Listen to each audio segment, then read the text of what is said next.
Good morning, dear children. My name is Manish Shahu, and you are watching your favorite YouTube channel, Manish Physics. तो बच्चों, आज हम class 9 का chapter number 3 physics book का that is laws of motion का तीसरा exercise पढ़ने वाले हैं, राइट? तो क्या है वो एक्सरसाइज, तुमको पता है बच्चों? ये है न्यूटन का second law of motion. That is very very very important बच्चों, बहुत ही कॉन्सेप्चुअल है।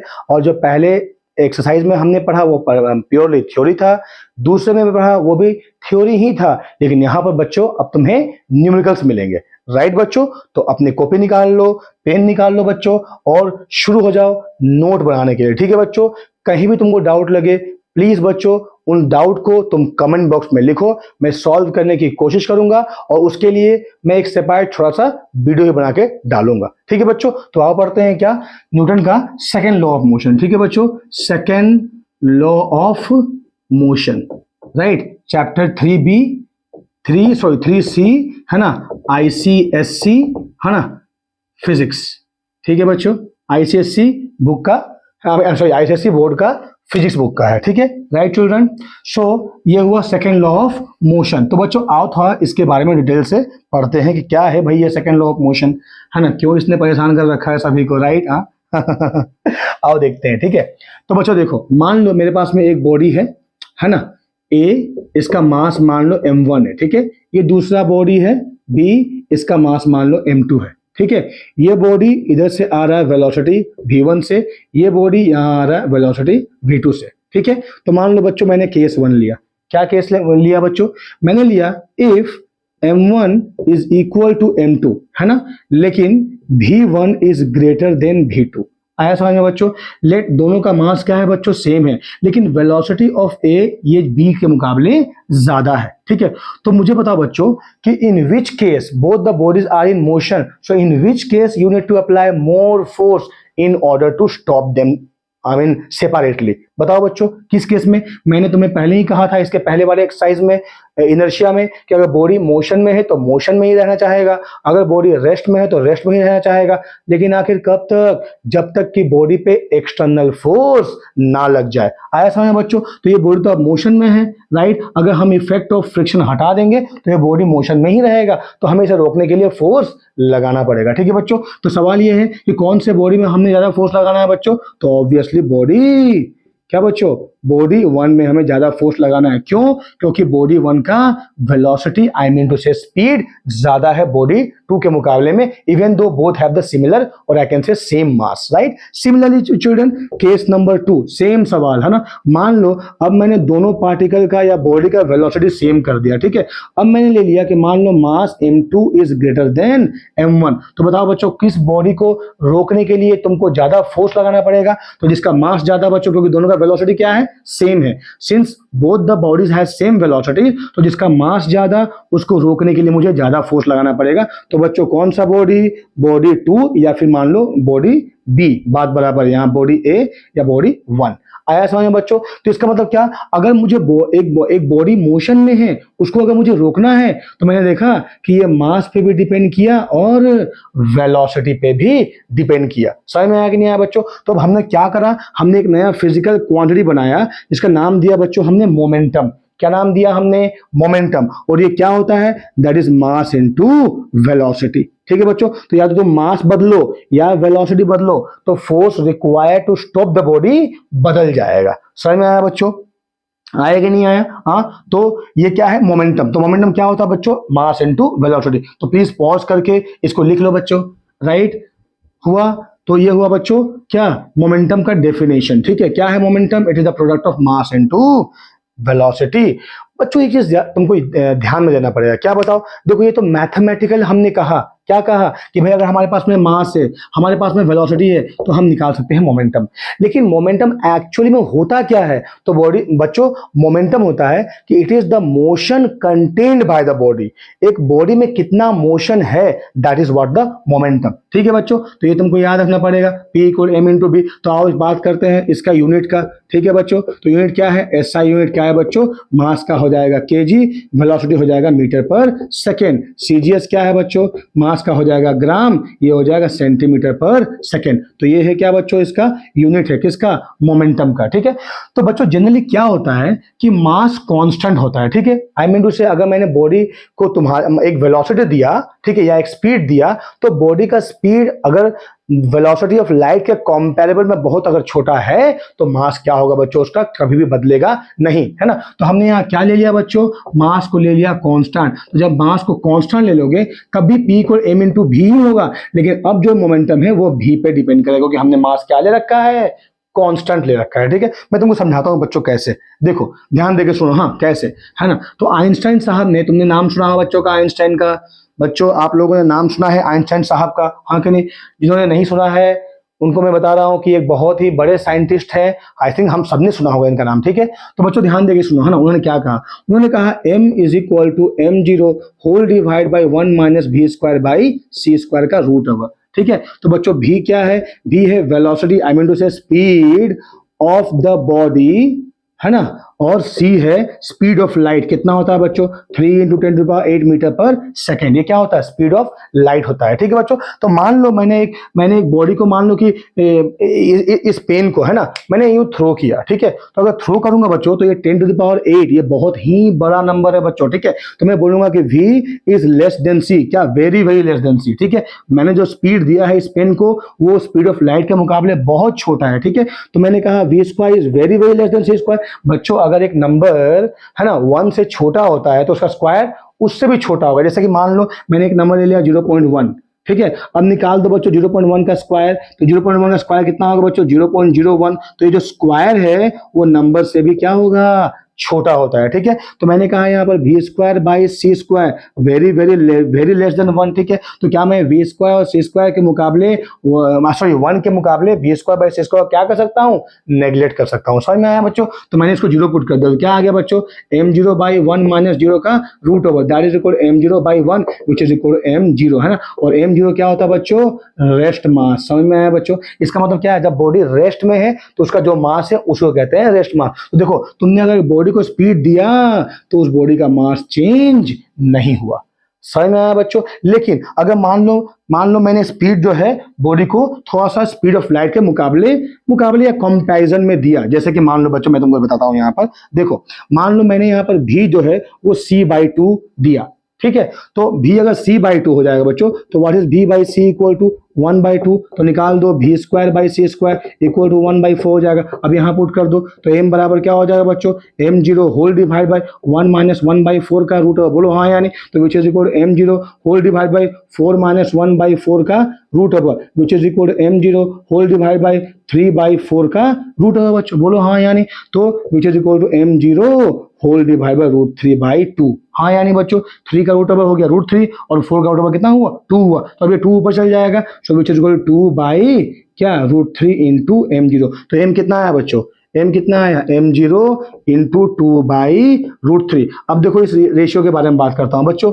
√3 का वैल्यू होता है 1.732, राइट, या मान लो 1.7, है ना, आगे नहीं लेते हैं। ठीक है, और ये क्या है 2। तो बच्चों अगर एक रेशियो में न्यूमरेटर बाई डिनोमिनेटर, अगर न्यूमरेटर डिनोमिनेटर से ज्यादा होता है तो न्यूमरेटर बाई डिनोमिनेटर 1 से क्या होगा बच्चों, बड़ा होगा। मतलब ये रेशियो जो है 2/√3 वो 1 से ज्यादा होगा। और अगर 1 से ज्यादा कोई वैल्यू एक कांस्टेंट वैल्यू में मल्टीप्लाई होता है तो उसका मास क्या हो जाएगा बच्चों, बढ़ जाएगा। तो तुमने देखा यहाँ पर, अगर तुमने एक बॉडी को चाहे उसका मास कुछ भी क्यों ना हो, अगर वेलोसिटी ऑफ लाइट के कंपैरिजन में थ्रो किया या स्पीड दिया तो उसका मास क्या हो जाएगा बच्चों, बढ़ जाएगा। समझ में आया। लेकिन फिलहाल हम अपने केस में क्या रखते हैं बच्चों, मास को कांस्टेंट रखते हैं। कितना रखा हमने मास को कांस्टेंट, दैट इज m0। ठीक है, तो इसको बच्चों वीडियो को पॉज करो और ये नोट बना लो। ठीक है बच्चों, मैं बार बार बहुत ही एम्फेसिस दे रहा हूं बच्चों, नोट बनाओ, नोट तुमको बहुत मदद करेगा एग्जाम के टाइम में, राइट बच्चों। ठीक है, तो अब हमने क्या कहा बच्चों, हमने डिफाइन किया मोमेंटम, p को क्या निकला,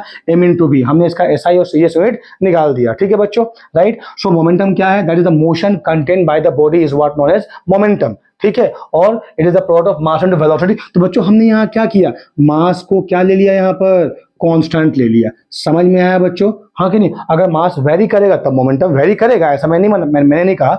मान लो कि दो अलग अलग बॉडी है, अलग अलग बॉडी का मास अलग अलग हो सकता है, राइट? समझ में आया कि नहीं आया? इसीलिए तो मैंने पहले एक्सप्लेन किया कि मास एक केस में कांस्टेंट है, वेलोसिटी एक केस में कांस्टेंट है। तो दोनों केस में अगर तुमको ज्यादा फोर्स किस केस में तुमको ज्यादा फोर्स लगाना है अगर उसको रोकना है तो उस बॉडी को, राइट? ये हमने पहले ही डिस्कस करा। ठीक है बच्चों, अब जरा ध्यान देके सुनो, ठीक है मैं क्या बोल रहा हूं। तो बच्चों अब हम निकालेंगे मोमेंटम, तो हम निकाल लिए, अब निकालेंगे what is change of momentum. ठीक है बच्चों, देखो क्या चेंज ऑफ मोमेंटम। तो बच्चों मान लो ये बॉडी है m, इसका मास m है, ठीक है। इसका इनिशियल वेलोसिटी क्या है बच्चों? u है, ठीक है। तो जब बॉडी का इनिशियल वेलोसिटी u है तो थोड़ी देर के बाद में बॉडी का मास तो चेंज होगा नहीं, क्योंकि ये वेलोसिटी जो है वेलोसिटी ऑफ लाइट के मुकाबले बहुत ही कम है। तो इसका मास क्या होगा? इसका मास तो सेम रहेगा m, लेकिन वेलोसिटी बदल गया, दैट इज v हो गया। समझ में आया ना बच्चों? तो इसका इनिशियल मोमेंटम क्या होगा बच्चों? That is mass into speed. Final momentum क्या होगा बच्चों? Final momentum that is equal to mass into speed. हाँ यानी तो what is the change in momentum? तो बच्चों चेंज इन मोमेंटम को हम लिखते हैं डेल्टा पी, इसका नाम है डेल्टा। ठीक है बच्चों, डेल्टा पी। तो चेंज इन मोमेंटम क्या होगा बच्चों? That is final momentum minus initial momentum. तो फाइनल क्या है बच्चों? m इंटू बी है, इनिशियल क्या है? m इंटू यू है। तो यहाँ से m कॉमन ले लो तो v माइनस यू हो जाएगा। समझ में आया कि नहीं आया बच्चों? तो ये है क्या बच्चों? ये है चेंज इन मोमेंटम। समझ में आया बच्चों? तो चेंज मोमेंटम कैसे निकालना है? बॉडी का मास दिया हुआ है, स्पीड दिया हुआ है, तो निकाल दो मोमेंटम, इनिशियल भी फाइनल भी। तो फाइनल माइनस इनिशियल कर दो तो तुमको मिल जाएगा क्या बच्चों? Change in momentum. अब हम निकालेंगे बच्चों rate of change of momentum. ठीक है, तो बच्चों जहां पर आया rate of change of momentum, वहां उसका मतलब क्या है बच्चों? कि change of momentum by time, right? तुमको टाइम डिवाइड करना पड़ेगा, रेट है ना, momentum by time is equal to I can say rate of change of momentum. समझ में आया बच्चों? तो दैट इज इक्वल टू, अच्छा ये हमने क्या निकाला है ना, m into v minus you whole divide by t minus d लेते हैं, ठीक है, टाइम, और which is equal to m into v minus you whole divide by t. ठीक है, लेकिन बच्चों मुझे पता है इक्वेशन ऑफ मोशन से v बराबर u प्लस ए टी। बोलो हाँ या तुमने पढ़ा है? हाँ या नहीं? अगर नहीं पढ़ा है तो मेरा वीडियो इक्वेशन ऑफ मोशन पे देख लेना, तुमको पता चल जाएगा। ठीक है बच्चों, राइट? तो यहाँ से क्या होगा बच्चों? देखो यहाँ से v minus u equal to हो जाएगा ए टी। तो यहाँ से a क्या होगा बच्चों? v minus you whole divide by t. तो देखो v minus you whole divide by t को हम रिप्लेस कर सकते हैं किससे बच्चों?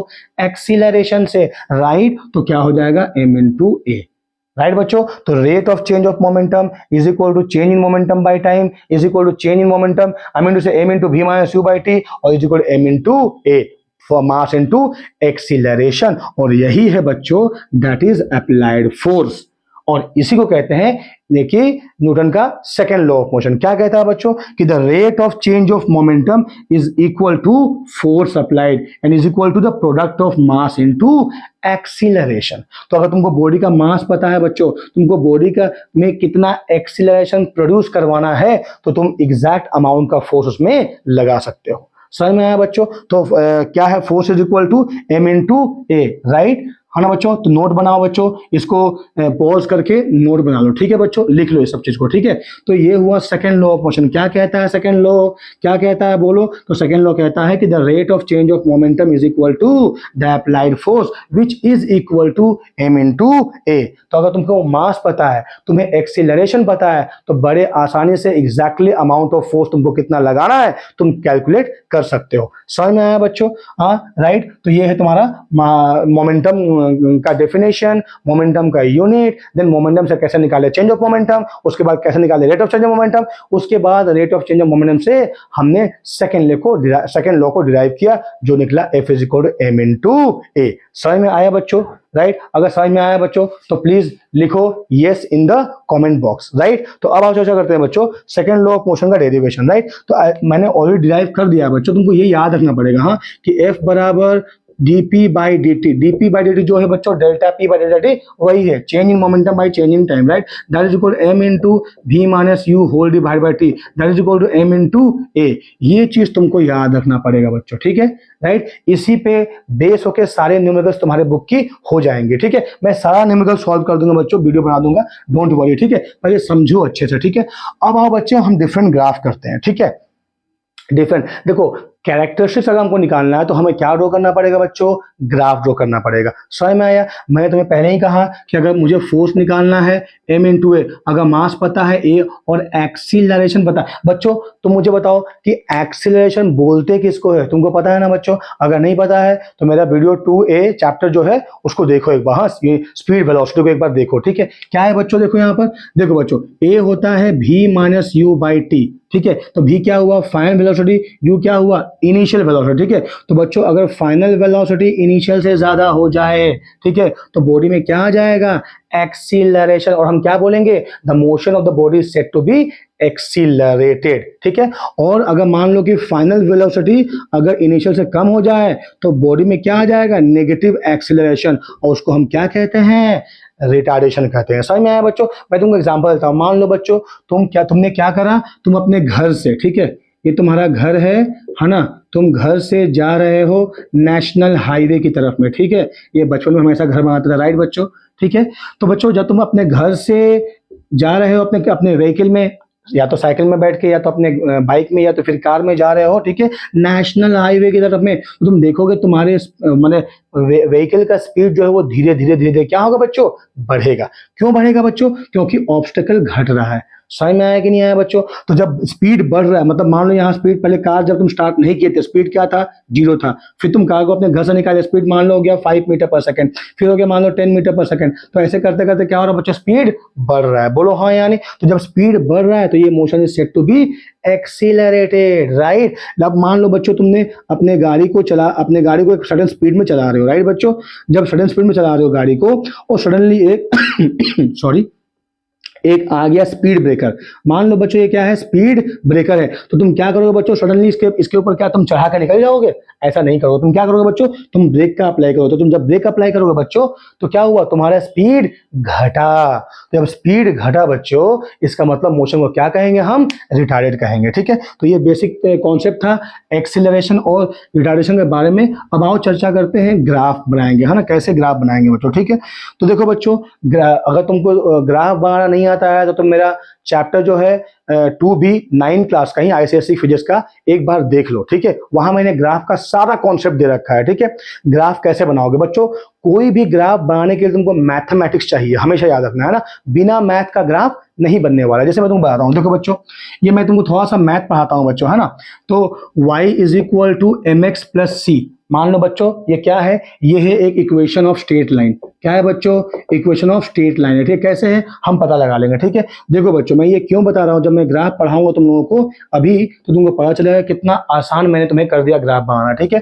तो देखो बच्चों मान लो कि मैंने तुमसे कहा tell me any point on x axis, तो ये हुआ ओरिजिन 0 0, ठीक है? ये हुआ एक्स एक्सिस, ये हुआ वाई एक्सिस, ठीक है? तो अगर मैं एक्स एक्सिस में ट्रैवल कर रहा हूं, इसका मतलब क्या वैल्यू चेंज हो रहा है, सिर्फ एक्स एक्सिस का वैल्यू चेंज हुआ। कहने का मतलब है तुम पहले ओरिजिन में थे, अब तुम आगे बच्चों यहाँ पर मान लो, तो तुम एक्स में ट्रैवल किए तो मान लो ये 1 मीटर में आए, फॉर एग्जाम्पल यहाँ डिस्प्लेसमेंट है, ठीक है? फिर तुम यहाँ आ गए तो 2 मीटर में आए, तुम यहाँ आ गए 3 मीटर में आए, तो जब तक तुम ऊपर नहीं जाओगे इधर तो वाई का वैल्यू चेंज नहीं होने वाला है, ठीक है? तो तुम जा रहे हो एक्स की तरफ में, इसलिए एक्स का वैल्यू चेंज हुआ। तो if I ask you what is any point on x axis, so the answer is x में एक्स, वाई में कितना बच्चों 0, ठीक है? तो वाई बराबर 0 is also known as x axis. ठीक उसी प्रकार बच्चों तुम सीढ़ी पर चढ़ रहे हो, ठीक है? मान लो ऐसे सीढ़ी पर चढ़ रहे हो, ठीक है? तो तुम्हारा कौन सा एक्सिस वेरी हो रहा है बच्चों, वाई वेरी हो रहा है, एक्स तो अभी भी 0 में है। समझ में आया बच्चों? तो मान लो what is any point on y axis, तो मैंने कहा एक्स में 0, वाई में क्या होगा बच्चों,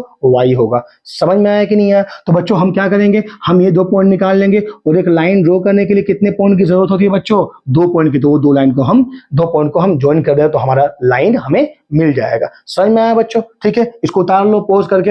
अब आओ बच्चों हम ये लाइन ड्रॉ करते हैं। तो क्या करोगे तुम बच्चों, तुम पहले x को 0 पुट करोगे, y का वैल्यू निकालोगे तो हमको 1 पॉइंट मिल जाएगा। ठीक उसी प्रकार y को 0 पुट करो और x का वैल्यू निकालो तो हमको दूसरा पॉइंट भी मिल जाएगा। हाँ देखो कैसे करते हैं बच्चों, ध्यान देके सुनो बच्चों। ये कोऑर्डिनेट ज्योमेट्री है मैथमेटिक्स में, उसको भी हम लोग कंप्लीट करेंगे बच्चों, है ना, धीरे धीरे, डोंट वरी। मैथ में मैं पूरा चैप्टर तुमको पढ़ाऊंगा अच्छे तरीके से, ठीक है? ध्यान देके सुनो बच्चों, है ना। देखो मैंने x को 0 पुट किया, जब मैंने x को 0 पुट किया तो y कितना हो जाएगा बच्चों, m इंटू 0 प्लस सी। बोलो हाँ या नहीं? तो m इंटू 0 कितना हो जाएगा, 0 प्लस सी बराबर कितना हो गया c। तो पॉइंट क्या बना बच्चों, x y। तो x में कितना 0, y में कितना c, 1 पॉइंट मिल गया हमको। बोलो हाँ या नहीं। दूसरा क्या है बच्चों, मैंने y को 0 पुट करना है, तो y क्या है बच्चों, mx प्लस सी बराबर 0, तो mx कितना हो जाएगा बच्चों, माइनस सी, x कितना हो जाएगा, माइनस सी बाई एम। तो पॉइंट क्या होगा बच्चों, x y, that is x में हो गया minus c by m, y में हो गया 0। तो ये 2 पॉइंट मिला, बोलो हाँ या नहीं। बच्चों प्लीज नोट बनाओ, ये तुमको बहुत ही हेल्प करने वाला है, ठीक है, राइट। अब ध्यान देके सुनो बच्चों, है ना, तो मैं इसको इरेज करता हूं, हमने सिर्फ x और y पॉइंट लिखनी है, बाकी नहीं, ठीक है। तो मान लो x पॉइंट कितना निकला बच्चों, एक निकला 0, c, राइट, और दूसरा क्या निकला बच्चों, दूसरा क्या निकला, that is minus c by m, 0। अब हम इन दोनों पॉइंट को एक्स वाई एक्सिस में क्या करेंगे बच्चों, लोकेट करेंगे, राइट। समझ में आया बच्चों, तो देखते हैं लोकेट करते हैं यहाँ पे एक्स वाई में, ठीक है। तो ये रहा एक्स वाई एक्सिस, ये रहा एक्स एक्सिस, ठीक है बच्चों। ये रहा एक्स पॉजिटिव, ये माइनस एक्स, ये वाई पॉजिटिव, ये माइनस वाई। आई थिंक तुमको ये पता होगा, राइट बच्चों, हाँ ना। अब देखो पहला पॉइंट क्या है, 0, तो बच्चों एक्स में 0 है, एक्स में 0 मतलब कौन सा एक्सिस होगा, वाई होगा। सी पॉजिटिव है कि नेगेटिव है, पॉजिटिव है, तो हम यहाँ जो कहीं ऊपर वाई में होगा, तो ये पॉइंट क्या हुआ, 0, c। आया समझ में बच्चों, ठीक है। उसी प्रकार एक्स में देखो यहाँ पर क्या बच्चों, y 0 है, तो y 0 मतलब y किस एक्सिस में 0 होता है, दैट इज x में, और x का वैल्यू कितना है, माइनस सी बाई एम, इसलिए इस पॉइंट को हम कहीं यहाँ रखेंगे, है ना। तो माइनस सी बाई एम, 0। बच्चों मिल गया 2 पॉइंट हमको। तो जब 2 पॉइंट को तुम ऐसे ज्वाइन कर दोगे तो तुमको क्या मिल जाएगा, इक्वेशन ऑफ लाइन मिल जाएगा, ठीक है, राइट। तो इसका स्लोप क्या होता है बच्चों, y equal to m x plus c, ये लाइन है, इसका स्लोप क्या होगा, जिसका स्लोप बोलते हैं m। स्लोप क्या होता है बच्चों, किस एंगल में तुम थ्रो कर रहे हो एक बॉडी को, या एक बॉडी किस एंगल में जा रहा है, मैं समझाता हूँ स्लोप के बारे में, ठीक है बच्चों, राइट। तो स्लोप लेने के लिए तुम क्या करना पड़ेगा बच्चों, कोई भी एक ट्राइंगल ड्रॉ कर लोगे, ठीक है। तो पहले मैं दूसरा एक ट्राइंगल बना लेता हूँ, ठीक है। तो प्लीज इसको लिख लो अपने कॉपी में बच्चों, ठीक है। आओ हम चर्चा करते हैं y equal to m x की, ठीक है बच्चों। तो हमने क्या करा, y equal to m x line draw करना हमको, ठीक है। ये रहा y एक्सिस, ये रहा x, सिमिलरली फॉलो करो, x को 0 पुट करो बच्चों, तो y क्या होगा, m इंटू 0 बराबर 0 होगा, तो पॉइंट क्या मिला, 0, 0, ठीक है। सिमिलरली y को 0 पुट करो बच्चों, तो एम एक्स बराबर 0 इंप्लाइज x इक्वल टू क्या, 0 हो जाएगा, ठीक है बच्चों। तो पॉइंट क्या मिला, एक्स वाई क्या मिला बच्चों, 0, 0। तो देखो दोनों ही टाइम में हमें पॉइंट क्या मिला बच्चों, सेम पॉइंट मिला, ओरिजिन। इसका मतलब है कि हमें लाइन यहां से शुरू करना है, ठीक है। तो लाइन यहां से शुरू हो जाएगा, समझ में आया बच्चों। तो y equal to m x is a straight line which is passing through the origin. आया समझ में बच्चों, है ना, ये स्ट्रेट लाइन है, ओरिजिन से पास करेगा, ठीक है। तो देखो कैसे निकालते हैं इसका स्लोप, है ना। तो बच्चों तुम कहीं भी एक ट्राइंगल ले लो, डोंट वरी, कोई भी एक ट्राइंगल ले लो, ठीक है। तो यहाँ से इसको ड्रॉ करो ऐसे, तो ये मिल जाएगा y2, यहाँ से ऐसे परपेंडिकुलर ड्रॉ करो, इसके ऊपर में मिल जाएगा y1, यहाँ से x पे ड्रॉ करो मिल जाएगा x2, यहाँ से y पे x पे ड्रॉ करो मिल जाएगा x1। समझ में आया बच्चों। तो ये है एंगल थीटा, समझ में आया बच्चों। ये लाइन जो है it makes an angle theta with the x axis, ठीक है बच्चों। तो देखो ये परपेंडिकुलर है, ये भी परपेंडिकुलर, और ये हो जाएगा ट्रांसवर्स। आई मीन टू से दो परपेंडिकुलर लाइन आपस में क्या होती है बच्चों, पैरेलल होती हैं। तो अगर ये एंगल थीटा, तो ये भी क्या होगा, थीटा होगा। समझ में आया बच्चों। तो देखो ये हाइट क्या हो जाएगा बच्चों, that is y2 minus y1, ये लेंथ क्या हो जाएगा, x2 माइनस x1। आया समझ में बच्चों। अब जरा ध्यान देके देखो स्लोप क्या कहता है, स्लोप कैसे निकालोगे, that is y2 minus y1 by x2 minus x1, ठीक है। अगर हम ये राइट एंगल ट्रायंगल मान लो ए बी सी दे दे बच्चे, हाँ, तो ए बी सी में ये थीटा है, थीटा के सामने वाला साइड क्या होता है, परपेंडिकुलर, है ना, और लॉन्गेस्ट साइड क्या होता है, ये हो जाएगा परपेंडिकुलर, ये जो होगा हाइपोटेनियस, तो ये हो जाएगा बेस। बहुत समझ में आया कि नहीं आया ट्रिग्नोमेट्री, हाँ यानी बच्चों। अगर समझ में नहीं आ रहा है तो मेरा मैथमेटिक्स का ट्रिग्नोमेट्री का वीडियो देख लो बच्चों, समझ में आ जाएगा, ठीक है, राइट। तो स्लोप क्या है बच्चों, y2 माइनस y1 है, समझ में आया कि नहीं आया। तो y2 माइनस y1 मतलब क्या, परपेंडिकुलर बाय बेस, और परपेंडिकुलर बाय बेस को क्या कहते हैं, tan थीटा। समझ में आया। तो अगर तुमको थीटा पता है बच्चों, उसका tan निकाल दो, वो तुमको स्लोप दे देगा। या फिर अगर तुमको थीटा नहीं पता है तो y2 y1 निकालो, तो y2 minus y1 by x2 minus x1 तुमको क्या दे देगा, स्लोप दे देगा। समझ में आया बच्चों, है ना। तो इसको पॉज करके वीडियो नोट बना लो बच्चों, है ना, बहुत ही इंपॉर्टेंट है ये, ठीक है। तो स्लोप निकालना हमको आना चाहिए, राइट बच्चों। अब आ जाओ अपने फिजिक्स में। ये तो मैंने फिजिक्स को सॉल्व करने के लिए मैथमेटिक्स का सहारा लिया, ठीक है बच्चों। अब आ जाओ फिजिक्स में, ठीक है। तो बच्चों पहला देखो हमारे पास है f is equal to m into a, right. तो हम क्या करेंगे, पहले मतलब मास को कांस्टेंट रखेंगे और एफ और ए के बीच में ग्राफ ड्रॉ करेंगे, फिर ए कांस्टेंट रखेंगे, एफ और एम के बीच में ग्राफ ड्रॉ करेंगे, फिर एफ को कांस्टेंट रखेंगे, एम और ए के बीच में ग्राफ ड्रॉ करेंगे। समझ में आया बच्चों? ठीक है, तो जरा ध्यान दो, पहला हम बोलते हैं लेट मास इक्वल टू क्या होगा बच्चों, कांस्टेंट है। ठीक है, तो acceleration is directly proportional to force हो जाएगा बच्चों। देखो मतलब फोर्स तुम कितना दे रहे हो उस बात पे क्या डिपेंड कर रहा है कि बॉडी में कितना एक्सीलरेशन प्रोड्यूस करेगा। ठीक है, राइट बच्चों? तो बच्चों देखो ये y इक्वल एम एक्स में मैं एक चीज बोलना भूल गया, x को बोलते हैं इंडिपेंडेंट वेरिएबल और y को बोलते हैं डिपेंडेंट वेरिएबल। कहने का मतलब ये है बच्चों कि अगर x का वैल्यू जो है तुम कुछ भी रखो है ना, x के वैल्यू के ऊपर y का वैल्यू क्या कर रहा है, डिपेंड कर रहा है। समझ में आया बच्चों? हाँ या नहीं बताओ मुझे? तो ये चीज याद रखना है। ठीक है, और उसको क्या बोलते हैं, एक्स को बोलते हैं एब्सिसा, ABSSI एब्सिसा, और वाई को कहते हैं बच्चों ऑर्डिनेट, ORDINATE। आया समझ में बच्चों? तो ये मैथमेटिक्स तुमको याद रखना पड़ेगा। ठीक है, राइट? अब जो ध्यान देगा सुनो बच्चों, पहले है ना पहला ग्राफ, तो देखो बच्चों तो क्या हो गया, अगर मैं बोलूं A is directly proportional to F, या मैंने यहां से A निकाल दिया, क्या निकाला बच्चा, F/M निकला, राइट? तो मैंने लिखा A is equal to 1/M into F, लिख सकता हूं कि नहीं बताओ? तो मास तो कांस्टेंट है, तो 1/मास भी क्या होगा बच्चों, कांस्टेंट ही होगा। ठीक है, तो ये y is equal to m into x होगा कि नहीं बच्चों? तो y इक्वल टू mx कैसा लाइन होता है, क्या ग्राफ होता है, straight line passing through the origin. तो ये हो गया y, ये हो गया x। बच्चों समझ में आया कि नहीं है? अब तुम्हें समझ में आया कैसे तुमने आसानी से ग्राफ ड्रॉ कर दिया? तो y की जगह क्या ले लोगे बच्चों, a ले लोगे, तो ये बन जाएगा एक्सेलरेशन, y मिटा दोगे, x के बदले क्या ले लोगे बच्चों, फोर्स ले लोगे, तो ये हो गया फोर्स। तो ये हो गया ग्राफ a वर्सेस f का बीच में। देखिए कितने आसानी से तुमने ग्राफ ड्रॉ करा। ठीक है बच्चों, तो इसीलिए कॉन्सेप्ट ऑफ मैथमेटिक्स वो बहुत जरूरी है इन कॉन्सेप्ट ऑफ फिजिक्स। समझ में आया बच्चों? राइट? तो ये क्या हुआ बच्चं हमारा a वर्सेस f ग्राफ हुआ, इसमें मास क्या है बच्चों, मास क्या है, कांस्टेंट है। आया समझ में बच्चों? हाँ, अब दूसरा इसको लिख लो पॉज करके बच्चों।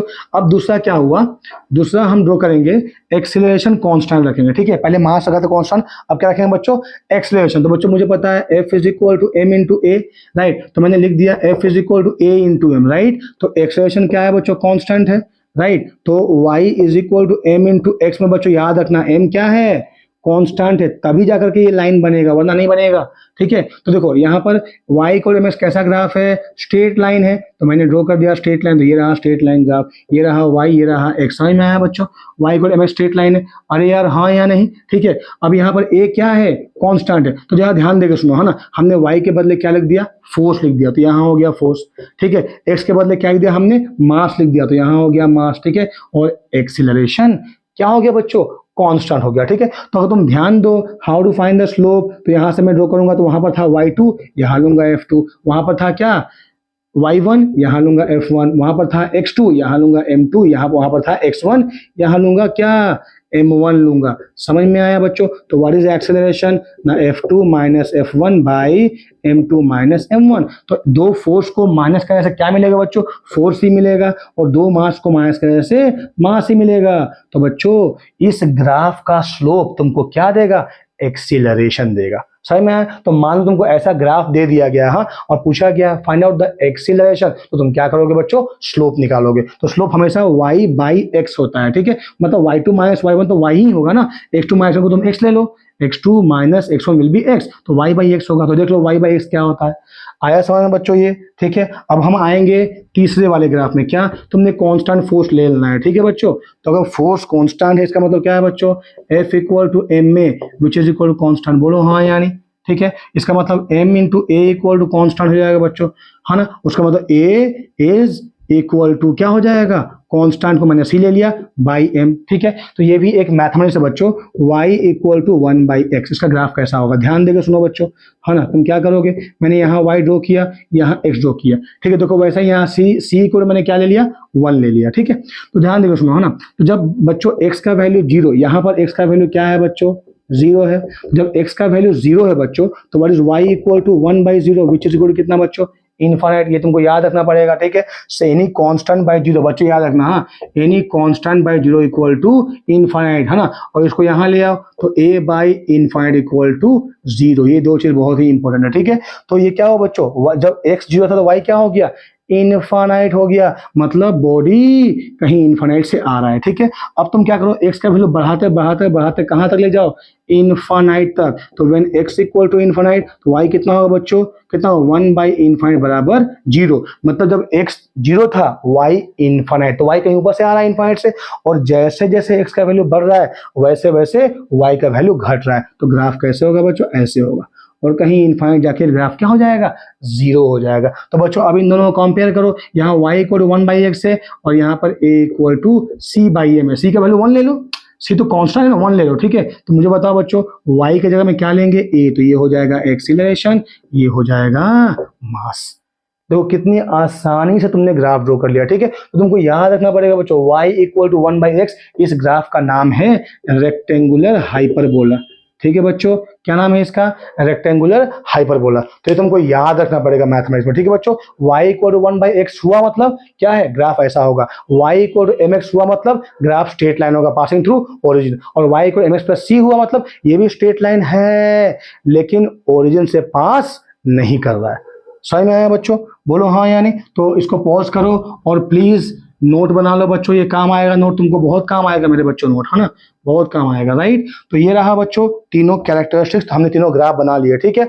अब आओ बच्चों चर्चा करते हैं फोर्स के यूनिट के ऊपर में, ठीक है। तो बच्चों अब आते हैं यूनिट के ऊपर में, ठीक है। तो फोर्स क्या होता है, m इंटू ए। तो आ जाओ SI यूनिट, तो इसका यूनिट क्या है बच्चों, फोर्स का क्या है, दैट इज ये हो गया MA, मतलब kg, ए क्या हो गया बच्चों, मीटर पर सेकंड स्क्वायर, तुमको पता है राइट, हाँ या नहीं। तो kg metre per second square क्या कहते हैं बच्चों, न्यूटन कहते हैं। सिमिलरली अगर आ जाए CGS यूनिट तो क्या हो जाएगा, ये हो जाएगा ग्राम सेंटीमीटर पर सेकंड स्क्वायर, इसको क्या कहते हैं, डाइन कहते हैं, है ना। तो बच्चों 1 न्यूटन याद रखना, which is 10 to the power 5 dyne में प्रूफ करता है बच्चों, है ना।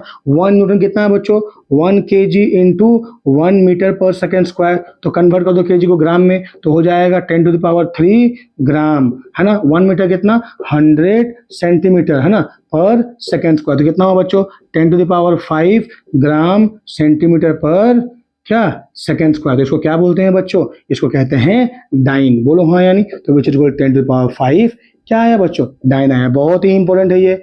1 न्यूटन 10 टू द पावर 5 क्या हो जाएगा बच्चों, डाइन हो जाएगा, ठीक है। तो पॉज करो, लिखो इसको, तो ये हुआ SI और CGS यूनिट बच्चों, समझ में आया, राइट, हाँ या नहीं। इरेज करता हूँ उसको, ठीक है। तो बच्चों अगर तुमको 1 न्यूटन डिफाइन करना हुआ, ठीक है, तो मुझे पता है what is 1 newton is equal to 1 kg into 1 metre per second square, मतलब 1 newton is the amount of force acting on the body of mass 1 kg in order to produce an acceleration of 1 metre per second square, है ना। इसको कहते हैं 1 Newton, है ना। अब आ जाओ बच्चों ग्रेविटेशन यूनिट में आते हैं, ग्रेविटेशन यूनिट, है ना। हम इसको पढ़ेंगे अच्छे से, कहाँ पर बच्चों, दैट इज ग्रेविटी में 3E में, हाँ ध्यान देके सुनो बच्चों, हाँ ग्रेविटी में MKS में क्या होता है, यूनिट क्या होता है, दैट इज KGF, है ना, किलोग्राम फोर्स, हाँ वो मूवी वाला KGF नहीं, राइट, हाँ बच्चों, तो KGF, हाँ, और CGS क्या होता है बच्चों, दैट इज ग्राम फोर्स होता है, ठीक है। तो बच्चों याद रखना 1 KGF मतलब 9.8 न्यूटन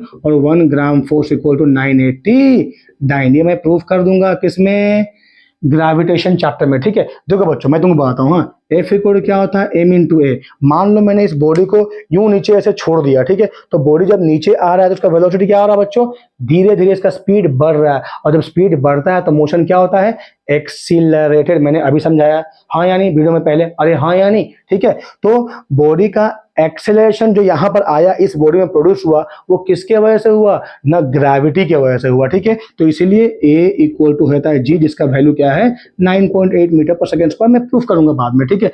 तो ये F जो है क्या बन जाएगा बच्चों, M इंटू जी, और M इंटू जी को क्या कहते हैं बच्चों, वेट कहते हैं, ठीक है। तो वेट का यूनिट क्या हुआ बच्चों, ना 1 kg तुम ले लिए एक बॉडी, ठीक है। मान लो बच्चों मैंने एक बॉडी ले लिया, इसका मास है 1 kg, ठीक है।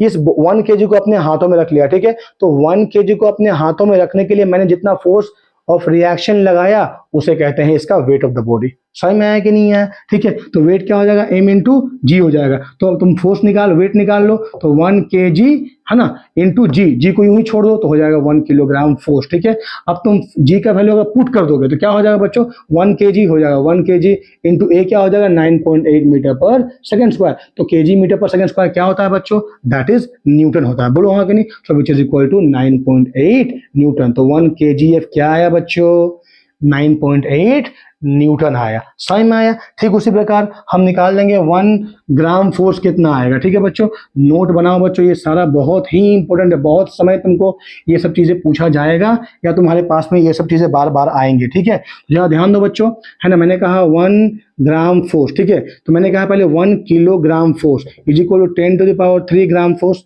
किलो का मतलब क्या होता है बच्चों, 1000 10⁻³ होता है। बोलो हाँ यानी, सो 10⁻³ इंटू क्या होता है, ग्राम फोर्स। ठीक है, राइट। अच्छा, ये याद रखना है। ठीक है, तो अब यहाँ लिखो 1 kgf is equal to 9.8 newton. अभी हमने प्रूफ किया, तो 1 kgf कितना ग्राम फोर्स होता है बच्चों, कितना, तो 10⁻³ ग्राम फोर्स बराबर 9.8। 1 न्यूटन कितना होता है, 10⁵ डाइन होता है, राइट। तो यहाँ से तुम क्या करोगे बच्चों, 1 ग्राम फोर्स निकाल लो, तो 9.8 इंटू 10⁵ होल डिवाइड बाई 10⁵ हो जाएगा डाइन। तो यहाँ कट गया बच्चों, 10 स्क्वायर रहा, सो 9.8 इंटू 100 डाइन, और 980 डाइन, है ना। ये याद रखना बच्चों, 1 ग्राम फोर्स कितना होता है, 980 डाइन होता है। समझ में आया बच्चों, राइट। तो ये बहुत ज्यादा इंपॉर्टेंट है। ठीक है, तो यहाँ हमने सारा यूनिट का बारे में डिस्कस किया। ठीक है, अब आ जाओ बच्चों, बात करते हैं कुछ एक ऐसे एग्जांपल्स की जिसको हम एक्सप्लेन करेंगे with the help of Newton का सेकंड लॉ ऑफ मोशन। ठीक है, क्या है बच्चों पहला एग्जांपल, देखो बच्चों एक चीज याद रखना, है ना, F is equal to delta change of momentum by time is equal to m into v minus u by t is equal to m into a। Right बच्चों, देखो, है ना, सेकेंड लॉ ऑफ मोशन को कहते हैं बच्चों fundamental law of motion, है ना, fundamental laws of, sorry, second law, हाँ सेकंड लॉ क्या कहते हैं, फंडामेंटल लॉज ऑफ मोशन कहते हैं। ऐसा क्यों कहते हैं बच्चों, देखो फर्स्ट लॉ ने क्या कहा, फर्स्ट लॉ ने कहा कि अगर बॉडी रुका हुआ है तो रुका रहेगा, दौड़ रहा है दौड़ता रहेगा, उस पर एक फोर्स लगाने तक। ठीक है, लेकिन फोर्स कितना लगेगा ये भाई साहब फर्स्ट लॉ ने नहीं बताया। ठीक है, तो हम प्रूफ कर देंगे सेकंड लॉ को फर्स्ट लॉ से। ठीक है, सॉरी फर्स्ट लॉ को सेकंड लॉ से। ठीक है, तो F बराबर क्या होता है, ma होता है। ठीक है, तो in the absence of force, तो बच्चों फोर्स क्या हो गया, जीरो, तो m इंटू ए क्या हो जाएगा, जीरो हो जाएगा। मास तो जीरो नहीं हो पाएगा, इसका मतलब a को ही जीरो होना पड़ेगा, और अगर a जीरो में है इसका मतलब बॉडी क्या चीज में है बच्चों, रेस्ट में है। या फिर मुझे पता है a बराबर v minus u by T, अगर a जीरो है इसका मतलब v क्या है, इक्वल टू u। कहने का मतलब है initial velocity must be equal to final velocity है। ठीक है, तो बच्चों अगर बॉडी रुका हुआ है तो रुका ही रहेगा, क्यों, क्योंकि फोर्स नहीं लग रहा है बॉडी में। अब बॉडी अगर मोशन में है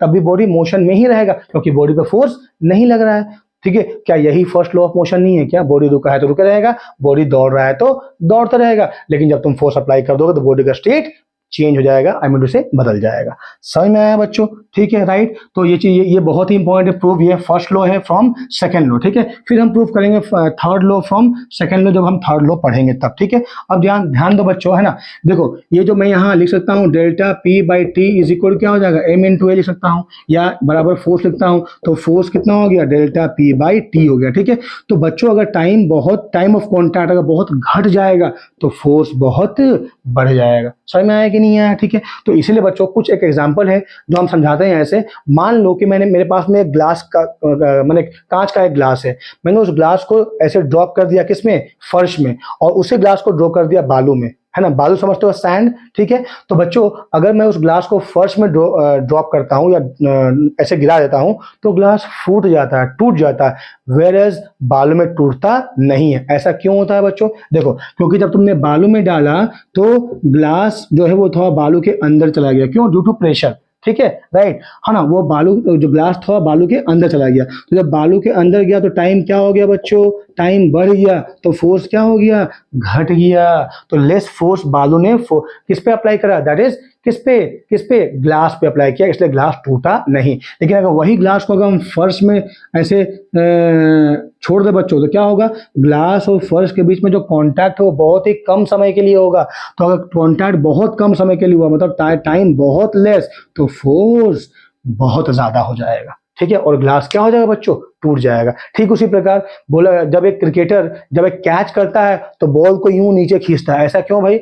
जब बॉल को नीचे खींचेगा तो क्या होगा? Time of contact between the hand and the ball बढ़ जाएगा। तो जब बच्चों टाइम बढ़ गया तो फोर्स घट जाएगा, और फोर्स घट जाएगा तो क्रिकेटर के हाथों में चोट नहीं लगेगी। ठीक है। और एग्जांपल बच्चों तुम ध्यान दो कि जब एथलीट जब हाई जंप लगाते हैं तो जिधर जंप लगाते हैं उसके उस दूसरी तरफ में क्या होता है बच्चों? बालू रखा रहता है। ऐसा क्यों? क्योंकि जब वो जंप लगाते हैं तो उनके पैर में जो प्रेशर की वजह से उनका पैर बालू के अंदर थोड़ा सा धंस जाता है। राइट। तो टाइम ऑफ कॉन्टैक्ट क्या हो गया बच्चों? बढ़ गया। टाइम बढ़ा तो फोर्स घट गया, उन्हें कोई हर्ट नहीं होता है। ठीक है। अगर वो मतलब सख्त सरफेस पे कूदे या जंप करें तो क्या होगा बच्चों? टाइम ऑफ कॉन्टैक्ट बहुत कम हो जाएगा और फोर्स बहुत ज्यादा हो जाएगा, तो पैर टूटने की प्रोबेबिलिटी ज्यादा है। समझ में आया बच्चों? तो ये जो हमने पढ़ा ये है न्यूटन का second law of motion, chapter number 3C, है ना। मैं उम्मीद करता हूं कि तुम्हें ये कॉन्सेप्ट समझ में आया होगा। ठीक है बच्चों, प्लीज अगर तुम्हें समझ में आया है तो अपने दोस्तों को, अपने फ्रेंड्स को रेकमेंड करो, लाइक करो, सब्सक्राइब करो मेरे चैनल को। ठीक है। बेल आइकन को ऑन करना मत भूलना, क्योंकि तुम्हें नोटिफिकेशन मिल जाएंगे मेरे अगले वीडियोस के। ठीक है बच्चों, तो उम्मीद करता हूँ तुम्हें समझ में आया होगा, है ना। Thank you so much. अब अगले वीडियो में फिर मिलेंगे। Thank you. God bless you all.